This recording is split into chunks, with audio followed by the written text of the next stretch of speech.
Allergic ako sa artista. I'm very honored to have him here.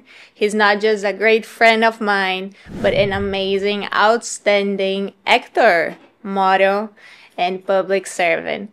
Let's all welcome here Martin Escudero. Medyo nakakatawa, no? Kasi nung kabataan ko, allergic ako sa artista. Yun yung nakakatawa doon. Yun pala yung magiging buhay ko. Siguro parang hindi ko lang naiintindihan nung bata ako na magiging ako pala yun. Kung paano ako nag-umpisa, kasi isa pang nakakatawang story. Nag-uusap kami nung nanay, Ma, paano ba ako makakatakas sa school? Para hindi na ako mag-school. Kasi tamad ako mag-aral.